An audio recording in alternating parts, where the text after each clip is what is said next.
El legado de la Reforma continúa moldeando a América Latina.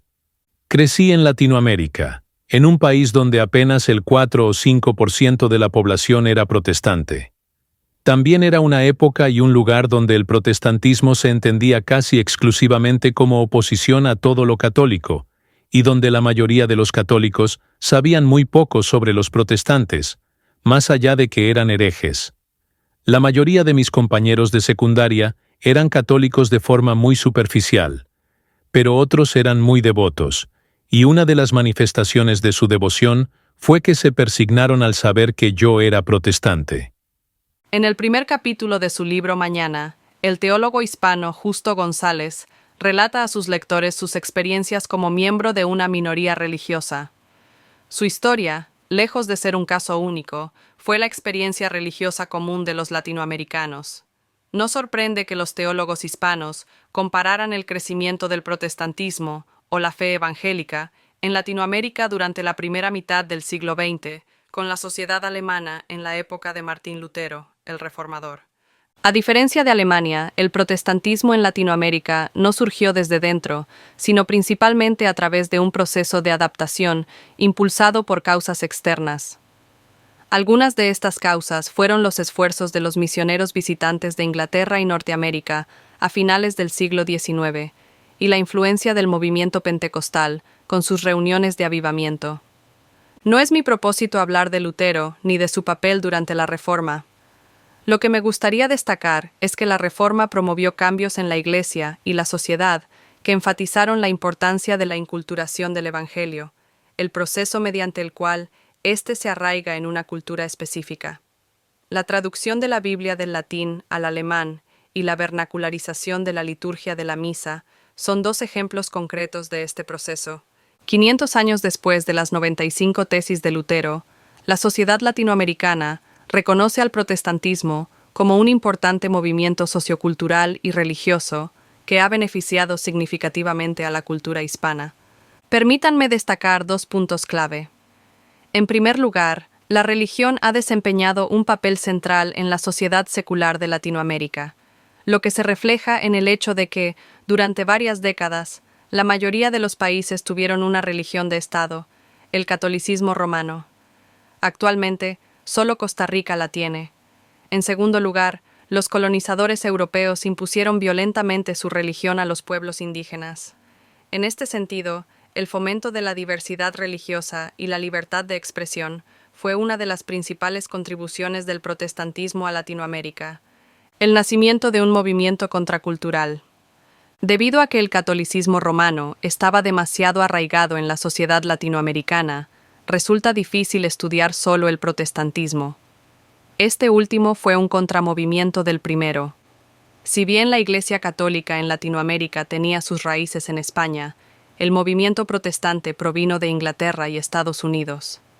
Para fortalecer la labor de los misioneros visitantes, muchas denominaciones protestantes de Inglaterra y Norteamérica establecieron sus consejos en Latinoamérica. La nueva fe encontró su nicho en ciertos grupos de la sociedad. Muchas de las personas que inicialmente abrazaron la fe evangélica eran personas que la sociedad mayoritaria rechazaba debido a su estrato social. Por ejemplo, personas de bajos ingresos, sin hogar, exdrogadictos o provenientes de familias monoparentales. Los pastores evangélicos no temían ayudar a los necesitados y trabajar con ellos en la iglesia. Con frecuencia luchaban contra la iglesia establecida, que solía apoyar al comunismo. También denunciaban la corrupción entre los líderes políticos, cuando la población se veía gravemente afectada. Tras un proceso de lucha en la década de 1970, el pentecostalismo y la renovación carismática católica encontraron mayor aceptación en las iglesias hispanohablantes de la región. A pesar de esta importante renovación del catolicismo, las iglesias evangélicas continuaron creciendo en Latinoamérica, con un evangelio que buscaba adaptarse a las necesidades del Nuevo Mundo. El protestantismo desafió a la sociedad dominante con la promoción de la emancipación de la mujer, un énfasis en el individuo y la creación de un medio donde los grupos pobres y marginados pudieran ser escuchados. Una iglesia común para gente común. Como respuesta a los cambios socioculturales y la desestabilización política en Latinoamérica, durante las décadas de 1950 y 1970, el protestantismo promovió una iglesia común para la gente común. Esta situación se reflejó en la esencia de las iglesias evangélicas, su liturgia y la construcción de sus edificios. Basado en la idea de que la iglesia debía acoger a las personas tal como son, no importando su estatus social, el protestantismo introdujo cambios importantes en Latinoamérica.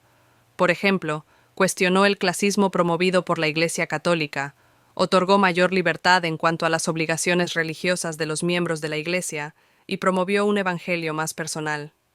La fe evangélica adoptó la creencia de que la Iglesia era para el pueblo y no el pueblo para la Iglesia. Esta nueva perspectiva propició la expansión del movimiento de renovación carismática católica y del pentecostalismo, iniciando una feroz lucha contra la Iglesia establecida y el statu quo. El protestantismo se convirtió en un agente de cambio, promoviendo la renovación sociocultural. Fue en este entorno que la fe evangélica comenzó a abrir las puertas a un espacio donde personas de color y de diferentes clases sociales se reunían para celebrar su culto. El Evangelio inculturado. El protestantismo latinoamericano promovió el proceso de inculturación, un proceso que las sociedades hispánicas adoptaron rápidamente. A pesar de la fragmentación de las iglesias evangélicas y su falta de desarrollo institucional sistemático, estas congregaciones crecieron rápidamente y atrajeron a muchas personas. Lo lograron rescatando valores clave de la sociedad latinoamericana e incorporándolos a la vida de la iglesia. Valores como la solidaridad, el énfasis en la familia y un estilo de vida más integrado eran comunes entre la nueva fe evangélica. El énfasis del protestantismo en el evangelio inculturado permitió a los pastores locales desarrollar un enfoque más evangelizador, aprovechando el impacto de la radio y la televisión. Atrajeron a las generaciones más jóvenes y a nuevos feligreses mediante la creación de programas de audio y televisión que abordaban los problemas del pueblo. Su impacto fue expansivo. Si bien el protestantismo apenas alcanzó entre el 5% y el 10% en la mayoría de los países latinoamericanos en la década de 1950, hoy en día hay lugares como Honduras, Nicaragua, Costa Rica y República Dominicana, donde los protestantes representan más del 40% de su población total. En estos lugares, es fácil encontrar ministerios evangélicos que han estado trabajando ininterrumpidamente durante más de 50 años. El legado de la Reforma aún sigue vivo. Desde la llegada del protestantismo a Latinoamérica, el movimiento evangélico ha continuado su proceso de crecimiento y consolidación, aunque la sociedad ha cambiado y no es como antes. Los países latinoamericanos ya no son homogéneos, pues cada uno ha desarrollado su fe de forma independiente. La unidad sociopolítica y religiosa que existió en Latinoamérica es solo parte de la historia. Sin embargo, el legado de la Reforma no puede pasarse por alto. La fe evangélica ofreció a los pastores la oportunidad de formarse y capacitarse con misioneros y maestros experimentados. Resaltó la importancia que deben tener las Escrituras en la vida de la Iglesia. También promovió un proceso de inculturación que permitió a las congregaciones llegar a la gente común. Dicho proceso se habría desarrollado con mayor lentitud en Latinoamérica sin el arduo trabajo de los misioneros protestantes provenientes del extranjero. En general, el legado de Martín Lutero y la Reforma es significativo en América Latina, y la comunidad de creyentes allí continúa luchando la buena batalla de la fe hoy.